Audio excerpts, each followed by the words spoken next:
everybody, and happy budget release day.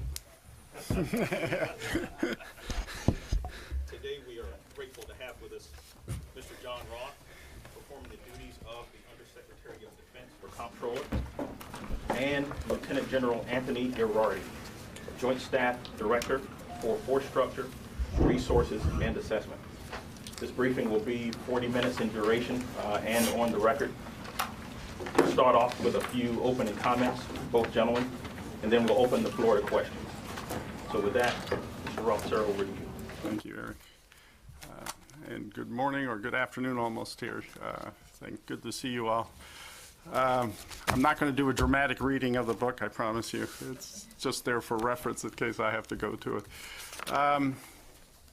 So we will walk through our presentation of the budget here, and between General Ierardi and myself here, we'll try to answer your questions as best we can. So again, as you know, today the President Trump sent to Congress his proposed FY 2018 budget request. What we will do here this afternoon is outline the request for the Defense Department. And so go to the first slide, please. And so the message is, really on the first slide, is the intent is that FY18 budget request be the next step in rebuilding the U.S. Armed Forces.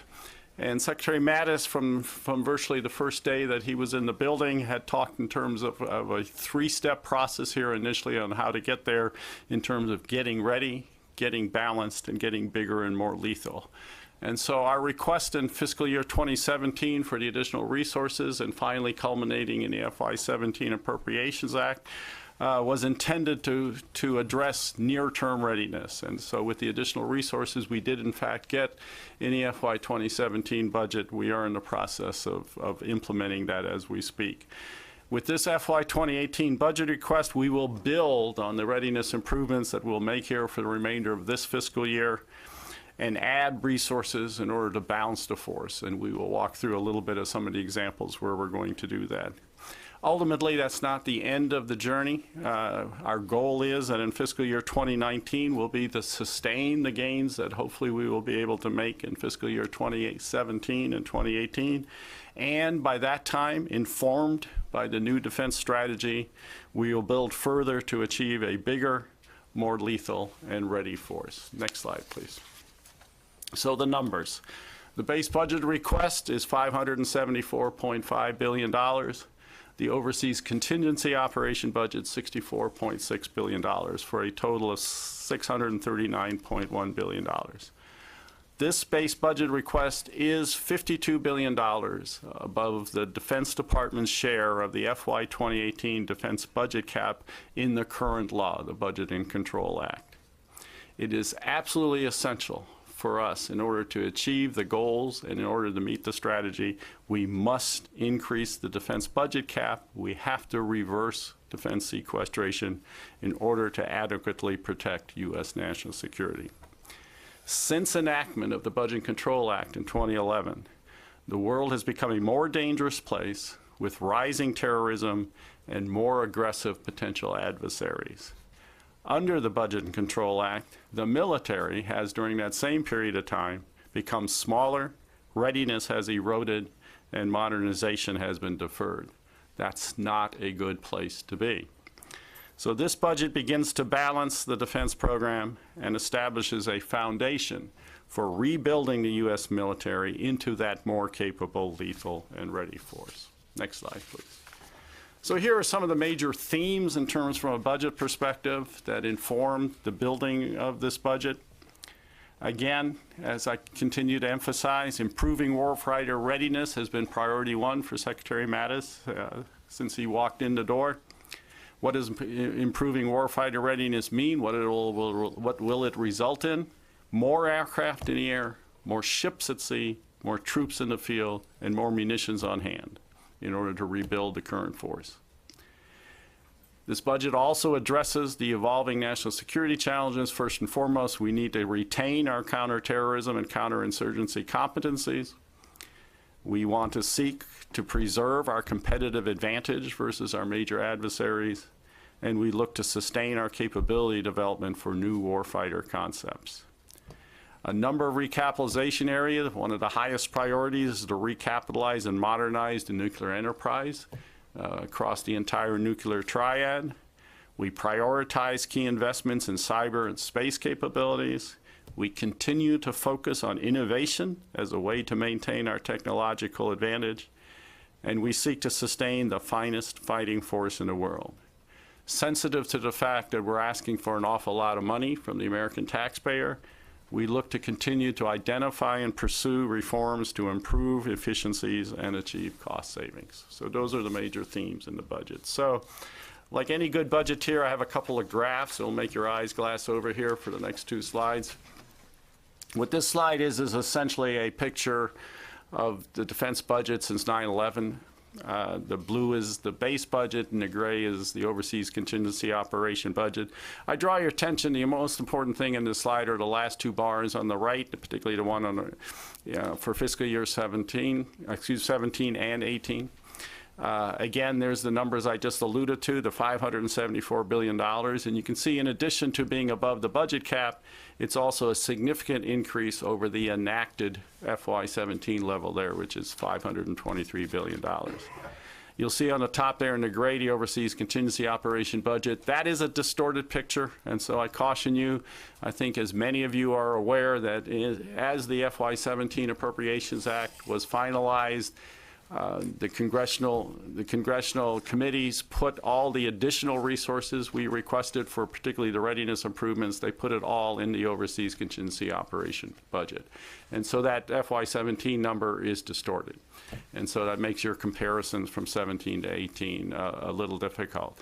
That also offers me an opportunity to, in a sense, apologize for what's going to be a difficult comparison between any of the FY17 numbers and the FY18 numbers. And it has to do with sort of the tyranny, what was happening in the calendar, and when we had to lock this FY18 budget, and the fact that the FY17 appropriations process had not concluded yet. And so as in late April, early May, as we were wrapping up this budget, we didn't have the final FY17 appropriations.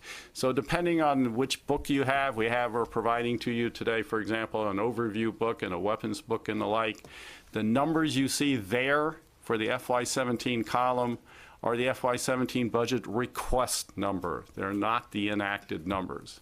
And that's because we didn't have those numbers available to us as we put those books to bed.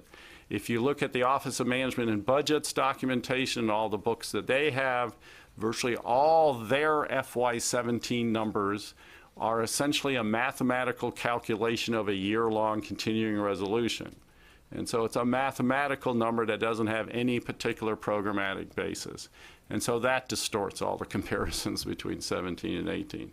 And as we go forward here selectively, where hopefully we'd made some sense, for example, on this graph, I did pick up the enacted numbers. But be aware that we've been playing catch-up since we locked this budget in terms of trying to catch up to when the actual FY17 budget was enacted, and we were making our final decisions here on FY18. So it's unfortunately just the nature of the timing as we put these 2 processes through their paces. Next slide, just basically a bit of an expansion on the previous slide to show you the plus $52 billion. So you see it there on the right, that the calculated Budget and Control Act DoD cap for FY18 would be around $522 billion. Our request is $52 billion above that. Some of you may have seen numbers in the press in terms of plus $54 billion. That is the whole defense function, which includes the Department of Energy portion of the budget as well. So that is also in, particularly in the OMB material, you'll see the plus 54. So our portion of that increase was the $52 billion you see on this graph. So let me pause and hand off to General Ierardi here to walk through a little bit of our readiness story. Next chart, please.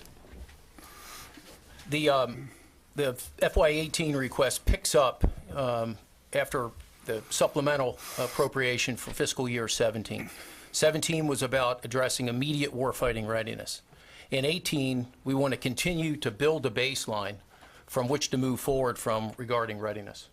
And so you see continued significant investment in the aspect of unit preparedness, training, maintenance, and modernization to restore warfighting readiness while setting the conditions for future sustained comprehensive readiness.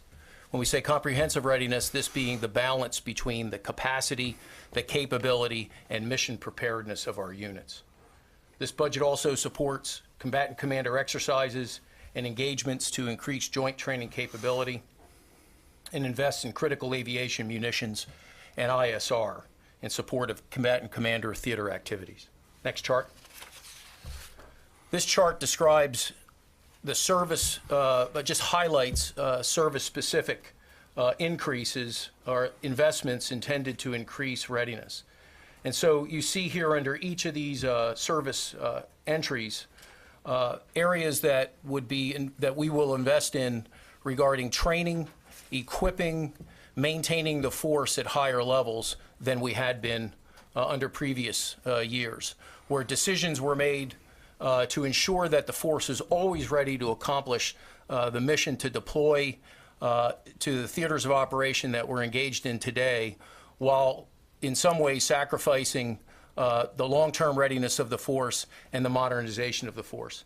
Fiscal year 18, as we say, fills those holes and allows us to recover readiness in the aspect of full spectrum readiness, readiness to operate in different theaters against different adversaries over different periods of time.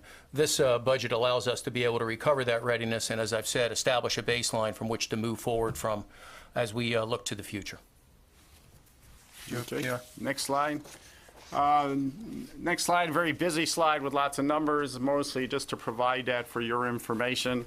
I draw your attention to really the only important message on this slide is the right-hand column and the bumper sticker. What this budget does is pick up and sustains essentially an increase in end strength over 56,000 from what the 18 column in the FY17 budget was. To some extent, particularly the Army end strength increase was inherent in the FY17 Authorization Act. We pick up and continue to fund that. There's some minor increases you'll see there in the middle column there in the Navy, Marine Corps, and Air Force. But for the most part, this continues the momentum to building the force as we go forward. We will first work on, as I alluded to, the National Defense Strategy, and we will figure out what is the appropriate force structure in order to execute the new defense strategy when that's done, and it'll inform the FY19 budget. Next slide, please. This gives you just a market basket of some of the major acquisition programs. It's not all inclusive. It's just sort of the big ticket drivers, if you will. The dollars you see on this slide are a combination of procurement and R&D dollars in the base budget. You'll see there in terms of aircraft, you see the biggest acquisition program we continue to have is in fact the F-35 Joint Strike Fighter program. We're requesting 70 aircraft in fiscal year 18. Those 70 aircraft are broken down into 46 aircraft for the Air Force variant, which is the F-35A. We're asking for 20 aircraft for the Marine Corps variant, which is the F-35B, and 4 aircraft for the Navy variant, which is the F-35C. So you'll see there a market basket. We're asking for 4 F-18s and other aircraft as well. The B-21 dollars there are purely R&D. We don't start procuring the B-21 until the 2020s. We have essentially 8 combat ships that were 8 battle force ships we're requesting in FY18. These are the 6 biggest ships here. In addition, there is a fleet oiler, a so-called TAGOS, and a towing, salvage, and rescue ship, a TATS, as well. So we're asking for 8 battle force ships. These are the 6 major ships in terms of 2 submarines, 2 destroyers, and LCS. And this is the second of the Ford-class aircraft carriers, the USS Enterprise. You see the continued investment in space programs. 3 launches are being financed in FY18. All 3 will be procured under a competitive acquisition process. Next slide. What I want to foot stomp on this particular slide are the preferred munitions. As we closed out this budget over the last 2 or 3 weeks in particular, a great deal of concern was being raised with current inventory levels, and particularly given some of the expenditures in the CENTCOM area of operations as we talk. And so the Secretary mandated and insisted that we fully fund as maximum extent possible the full production capability for certain selected preferred munitions, things like the Hellfire, things like the JDAM and the Guided Multiple Launch Rocket System. This is really only half the story. This is the base budget. There is another $1 billion of preferred munitions that is in the Overseas Contingency Operation budget as well. You see there selected ground systems, particularly for the amphibious combat vehicle for the Marine Corps and the armored multipurpose vehicle in the Army. This is the first year of procurement for both of those programs. And then you see just a couple of selected examples out of the missile defense program. The total missile defense program in FY18 is $10 billion, and these are the two major programs that are in that portfolio. Next slide, please. And so this, again, is just a selected set of examples, largely because A, they were unclassified, and B, just to give you some of the examples of some of the things we've done in past years in terms of the focus on technology and innovation. In our mind, we have funded a pretty robust science and technology program, $13.2 billion. And then we offer you here just a couple of examples in terms of the alternate navigation technologies, directed energy kinds of efforts, high-speed strike weapons, low-cost unmanned systems. And in particular, on the bottom there, we're reacting to current changes in the threat in the field. We're investing across DoD to counter the illicit unmanned aerial systems that we're encountering even today. So this is a market basket of our continued concern with investing in new innovation and new technologies. Next slide, please. We're pretty pleased with our situation with facilities investment. This is an area where when you get constrained budgets and you have lower top lines, you tend to take risk and you tend to defer. It's sort of like you're going to wait to fix that window until the next year, as long as the roof's not leaking or something like that.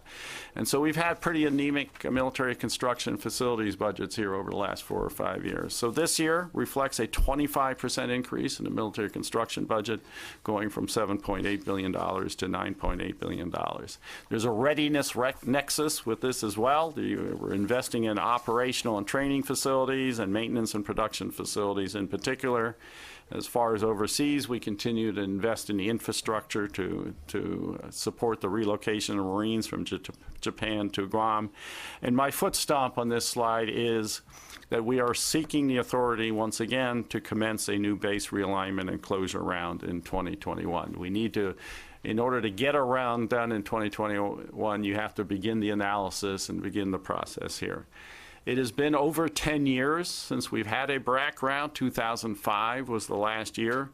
The sum total of the 4 or 5 rounds that we've had since the 1990s and 2005 has resulted in approximately $12 billion a year in savings by having done that. That is a gift that keeps giving. All we're asking for at this stage is the authority. We can't even do the detailed analysis under current law. What we have is a parametric estimate that tells us we've got about 20% excess capacity. If that number is anywhere near correct, we estimated we could save about $2 billion a year that we can reinvest into readiness and modernization kinds of requirements. And so we are foregoing, we think, a very significant opportunity to get some savings.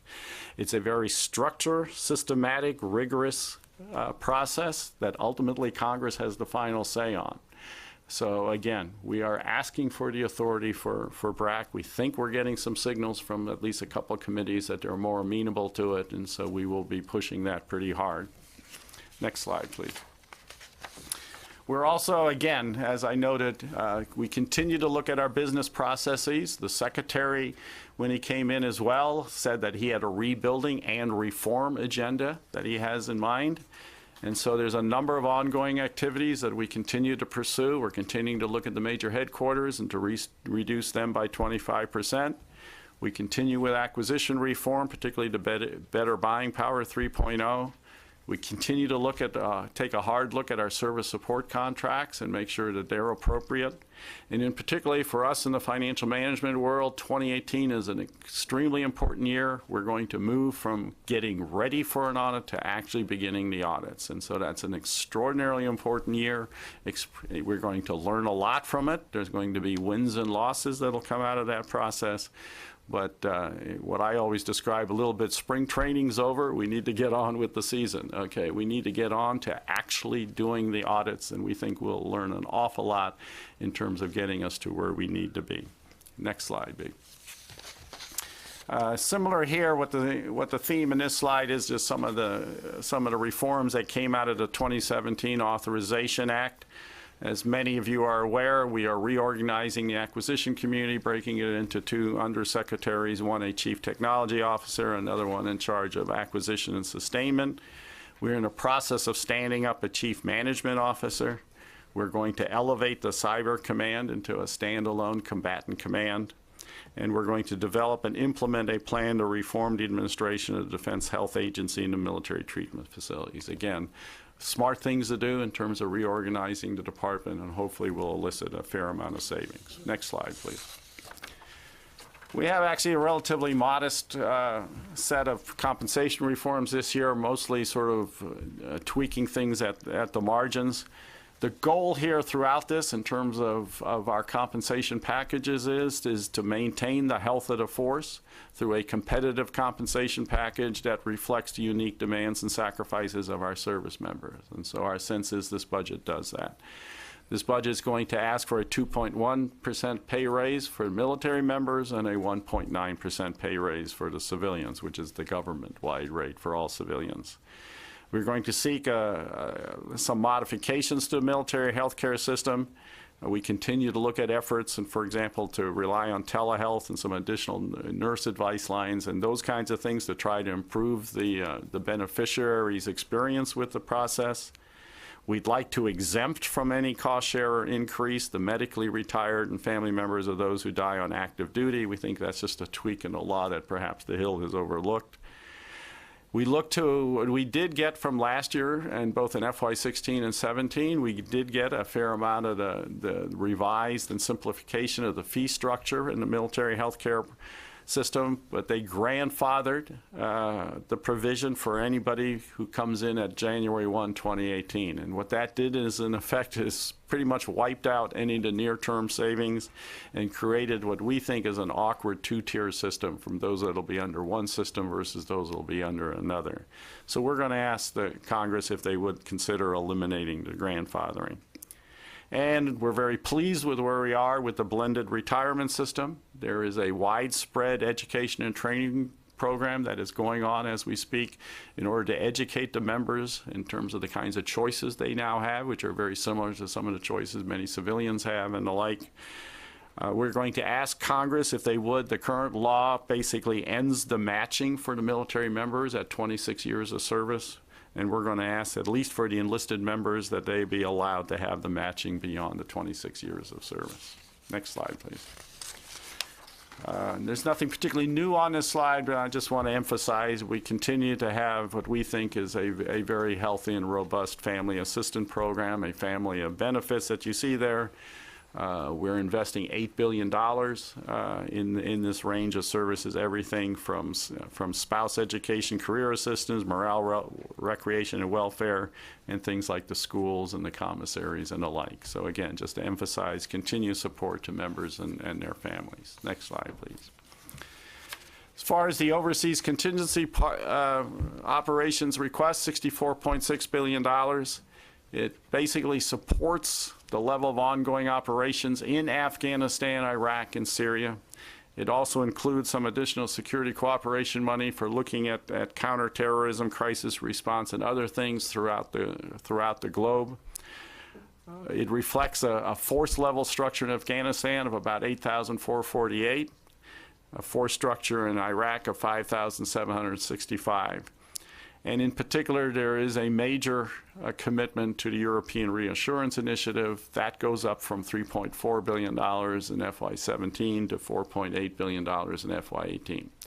The only thing I would caution is there's a number of plans in terms of change of plans that are under consideration by both the building and the White House right now that are going through the vetting process and the discussion stage and like. This particular request does not reflect approval of those plans, and so once those plans are approved, we'll have to take a look at this and reassess what the resource requirements might have to be and work with both the White House and Congress to see if there's any changes to the request that might be necessary. Next slide, please. So at the end, I want to talk briefly about one concern that has been raised in the run-up to this rollout briefing, and that is whether or not there would be a future year defense program plan or not. What I'm here to tell you is what we have done to date under that three-step process that I alluded to on the very first slide is we have focused on getting a budget ready for FY17, and we're very pleased that we finally got an Appropriations Act for fiscal year 17. And then we pivoted it and worked on getting the FY18 budget done and in order to meet this date as well. The Secretary has not spent any time at all looking at anything beyond FY18 to date, in large part because what we have stood up, as I alluded to earlier, is we've begun the process of developing the new defense strategy, and the intent and the goal was that that new defense strategy would inform anything beyond FY19 in terms of the FY19 to 23 program, for example. So what you have, and what OMB has provided to date for the Defense Department, is a flat top line beyond FY18, which is simply the FY18 number that's extrapolated and inflated across the out years.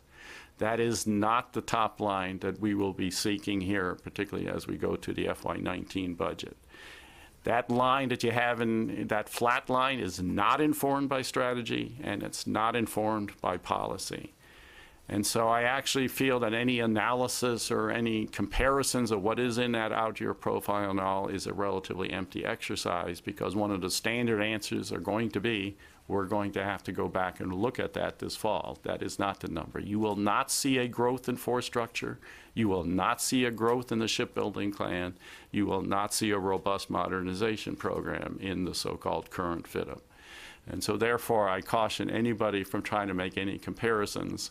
And I'm actually of the school that providing it is really doesn't provide anything that's particularly insightful. Where it makes sense in terms of the acquisition exhibits and some of the military construction exhibits and all, we will in fact be providing out-year data, but it is all tempered by the fact that I essentially have a flat top line that goes anything beyond FY19 at this point. So, my get off the stage comments here are we need to sustain and build on readiness improvements that were begun in FY 2017. We need to begin the process of balancing the force to become bigger and more lethal. And we absolutely, essentially need to reverse defense sequestration. We must increase the defense budget caps in order to support the national security strategy and any new defense strategy as well. So we have a few charts there, some pie charts that break it by appropriation title and military department. Those are there for your information. And so we're open to answer any questions that you might have. And I know most of you, but not all. If you could, when I call on you, just name your media affiliation and give us your name, please. Yes, ma'am. Yes. Hi, Lee John Greco, Flight Global. I just wanted to clarify something. A few months back, General Bogdan was talking about the possible delay that could occur with F-35 testing, and he said that his office, the JPO, would take money out of follow-on modernization to finish SDD. Is that still the plan right now as of this budget? Because it seemed from the recent GAO report on F-35 in April that they're not going to finish that testing on time.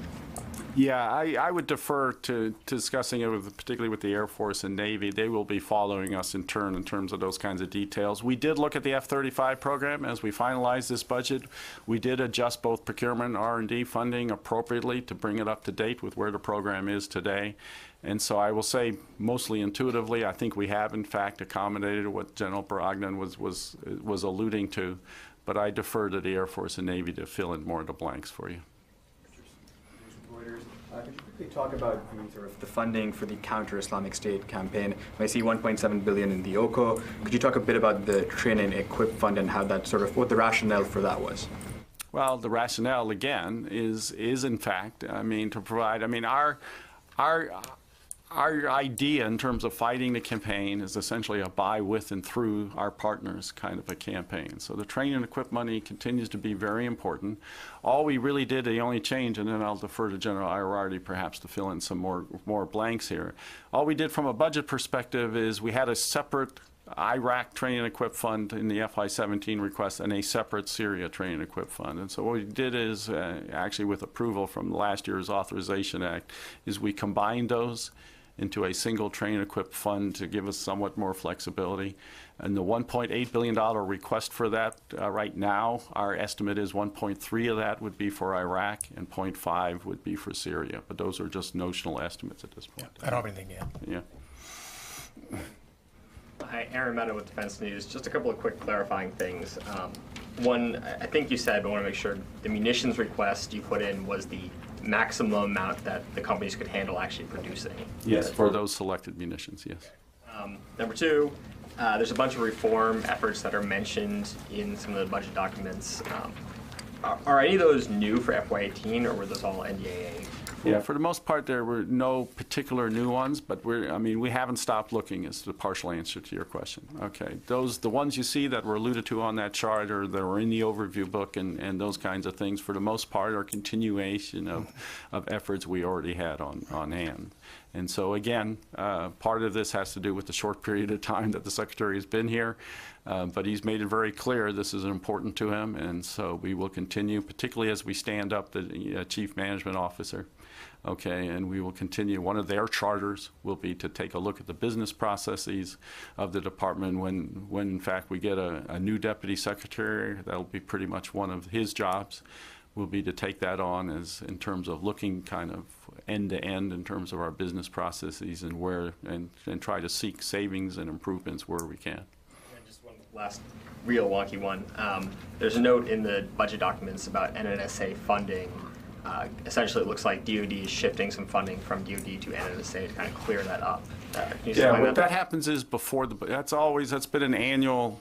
We in the past had some money set aside to help support NNSA, and the thinking there is we drive a lot of the requirement, and so in putting this budget to bed this year, essentially we shifted that top line, to NNSA now. Okay, and so their budget stands on its own. Our budget stands on its own. Mark. Yeah, Marcus Weisgo with Defense One. You two gentlemen have been through this a number of years. What's your level of confidence this year that this budget will get enacted at the levels that you've proposed them at? Yeah, it's hard to predict. Well, let me start to take the chicken way out and say it's hard to predict. The answer is I think we've made our case. Okay, I think our service chiefs have been up there over the last few months on many different occasions, testifying before the Armed Services Committee and before the Appropriations Committees, and have laid out the concerns and the erosion of readiness that exists today. I think there is in my personal opinion, I think there's some recognition on the Hill that there is a mismatch between what we're being asked to do and the resources that have been made available in order for us to do what we're being asked to do. That said, it all gets embroiled in the political process, okay? And so asking for elimination of the defense sequestration is not an easy thing, and I understand it'll probably take some trade-offs on the Hill that is frankly outside our control. So the answer to your question is I'm actually fairly sanguine. Actually, a lot of the reaction we've gotten so far from our meetings with some of the members is, why didn't you ask for more, kinds of a thing. For a budget guy, that's always good to hear. Why didn't I ask for more? Okay. So we'll have to see. It's obviously going to take a lot in Congress, in both the House and Senate, to try to get it done. And we're here to help any way we can. We'll make our case. What you'll see here over the next 2 or 3 weeks, each of the military departments, both the Secretary and the service chiefs, will go up and testify and lay out their case. And I'm very comfortable we have a good case to make here. Yes, Ryan Brown with CNN. Just to follow up on that really quickly, why didn't you ask for more? Obviously, Capitol Hill's already sounded that this number is too small to address the readiness shortfalls currently faced by the services. So could you explain the delta between what Capitol Hill is saying is needed and what's being proposed? Well, again, it's a bit of a judgmental thing, to be honest. There's not a point total that anyone can point to say that's the perfect number. Again, what I will say largely is to fall back on the 3-step process that we think we're in. We asked in 17 for what we thought was politically palatable, and as you're aware, we didn't get everything in 17 that we asked for, but we got a healthy increase, and we're frankly very pleased and grateful for what the Hill provided in the FY17 Appropriations Act. So in a similar fashion, we're asking for an increase. $52 billion, I would argue, is not chump change. So that's a pretty significant increase in the defense budget that we're requesting here. And we're not done. We'll take a look once we have the new defense strategy. We'll look at what seems to be the appropriate amount of resources to support that strategy, and we'll probably go in with a request that will have some degree of growth from FY18 as well. So we're not going to solve the readiness problem in 1 year. Right. We're not going to modernize overnight. All this is what we need more is sort of a stabilized multi-year commitment to defense spending more than anything else. And so that's what we're seeking. The erosion of the readiness didn't occur in 1 year, and we're not going to be able to satisfy the requirements in 1 year. It's going to be a while for us to be able to do that with sustained funding. It's David Wood from the Huffington Post. Mr. Roth, would you talk about the audit that you say is going to start? When is it going to start? How long will it take? When will it be finished? And what do you have to say about, you've been here probably as long as I have, can remember the last time an audit was successfully done. First of all, how could we have any confidence in the numbers you've got here since they're unaudited? And what makes you confident, if you are, that this audit will get completed? Okay, fair questions. I love references to how old I am, so thanks for that. But beyond that, okay, the answer is, yeah, we cannot pass a clean audit yet, and we're the last federal agency to do so. That's not a good place to be in. We recognize that. There's a lot of issues in terms of complexity and the number of systems and the legacy IT systems we have that we're going to have to work our way through. The answer to your question is we have been spending, particularly in the last 5 to 6 years, management actually turned to and focused on this as a priority. One of the reasons we are where we are is for about 20 years, no one really cared. And so that's why we didn't move the ball. But basically, somewhere in the last 6 or 7 years, particularly with Secretary Gates and beyond, it became a high priority for the entire department. This isn't something that only a comptroller and financial manager can do. It needs a buy-in from the entire enterprise. And so we've had that. And so therefore, we've made an enormous amount of progress getting, quote, ready for the audit. Now the answer is to begin the audit, okay? And to answer your question, we're not going to get to a clean audit in 1 year. I don't want to oversell this, okay? But we won't know until we start the audit. And so as we start the audit, we're going to get what's called disclaimers. We'll get some good audit opinions, and frankly, we'll get some bad audit opinions.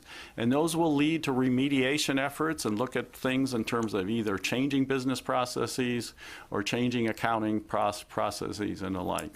So the answer is it's going to take more than a year. I don't have a good feel. Anything I would predict now would be foolish. And I try most of the time to avoid being foolish. So it's going to take more than a year to get there. But we have to start, and that's the importance of 2018. As far as the trust and credibility is, we do in fact know what we spend. I mean, the problem is we can't technically pass a clean audit, and I take that as a point. And so that's something we need to correct. But we do, over the years, know exactly where we spend the money by every appropriation to the decimal point, okay? What we have to do is build up the credibility in terms of actually passing a clean audit, and we understand that. Time for a couple more. Tony Bertucca from Inside Defense. This budget has been criticized on Capitol Hill for being only 3% more than what the Obama administration had planned. What is it about this budget that is a departure from what the Obama administration had planned, or how can you say that this 3% is taking us in a different direction? What would you say to those critics about it? Well, first of all, 3% is not inconsequential. But having said that, what we had was a notional budget at the tail end of the previous administration that hadn't gone anywhere. And oh, by the way, the important fact is, the one I keep foot stomping, is the Budget and Control Act of 2011. Those caps are still in place, okay, and they kick in again. We had a couple of years here where we had an amended budget, or that the BCA had been amended, which gave us a little bit of headroom, but not a lot. And so the important thing is something has to be done about the defense budget cap. So there's your commitment, okay? The $52 billion is real. It's a real request. Anything before this was sort of just a notional paper exercise up to this point.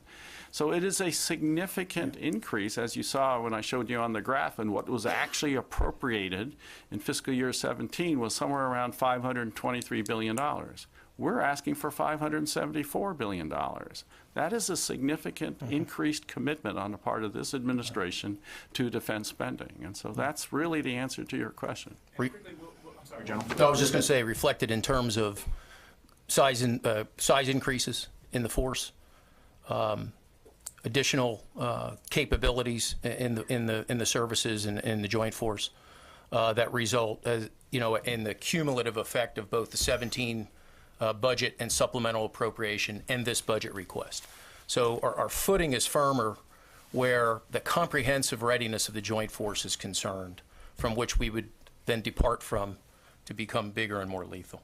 And then quickly for 19, should we expect that request then to go to Congress and say this is how much above the caps the department would like to see Congress raise the caps for defense spending? Well, I would hope, I'm not here to tell Congress, I would hope they would increase the caps. When they do tackle the caps, that they would do it over multi-years. I mean, that's what happened when they amended the budget here the last couple times. They did it either in 2-year windows or 4-year windows or 5-year windows. So we would hope that those caps, frankly, would be increased before we get to FY19. But then the answer to your question is, if not, then yes, we would have the same dialogue with FY19. Last question, Tony Fascio. You had an eloquent disclaimer about the FIDB, and I need to ask you, the services are all telling us that they can't do FIDB figures for major acquisition programs because the comptroller's office has sent a word on, you don't do it. The Navy's budget book's got a lot of white space from where they would have had 5 years. It's like an 18-minute gap here in the FIDB. Are you going to allow them to give out the numbers for the Columbia class, B-21, a lot of the big programs? Because your office has cast a pall over the services on those specific kinds of figures. The answer is, where it makes sense, I think we should provide the out-year numbers. I simply caution people that those numbers are constrained by what we would think is a placeholder top line that we have in the out years right now. So actually, I haven't seen the Navy exhibits yet, but I think the guidance we actually had provided to them was, for example, in the procurement and R&D exhibits, the acquisition exhibits, that where appropriate, they actually should show the out-year numbers. And particularly, we're asking for a couple of multi-year contracts, for example, the V-22 being one of them. They need to show the 7-year profile for the V-22. So no, I think there's been a bit of a misreading of the guidance from this office. What I am not particularly crazy about is providing an entire fit-up at this point in time, because I think it has no analytical standing. But where appropriate, we ought to provide the information, yes. In the out years, that has big implications to Arizona. I get it, but again, I would caution, even for the Tomahawk, any out-year number is going to be constrained by the fact that we don't really have a real top line. The elephant in the room here that you haven't addressed is that the chiefs, they made their case before the headlines came out yesterday of major cuts to Medicaid, the equivalent food stamp program, the SNAP program. The $54 billion you're seeking is to be offset by domestic spending. And among many of the 98% of the people in the United States who aren't connected to the military depend on those programs. To what extent do those cuts now complicate your efforts to gain support among the 98% of the public who aren't connected to the military? Yeah, it's not my place to comment on the politics of the matter, okay? And so others will have to work through and so the answer to your question is that gets into the political dynamic of dealing with the Budget Control Act and how you balance it. There's a lot of imperatives at play here, okay? This administration, as previous administrations were, are committed to balancing the budget as well.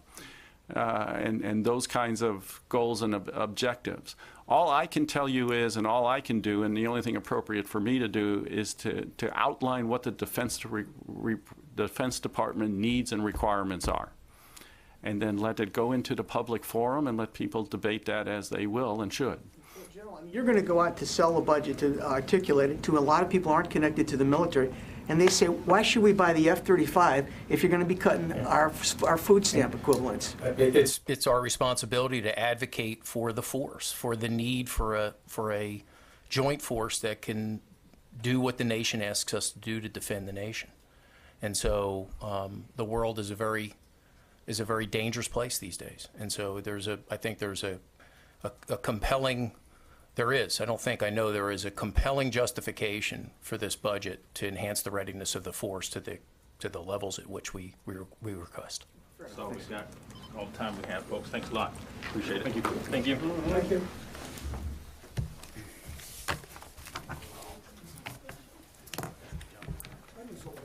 That's all right. I would. Hey, nice to see you.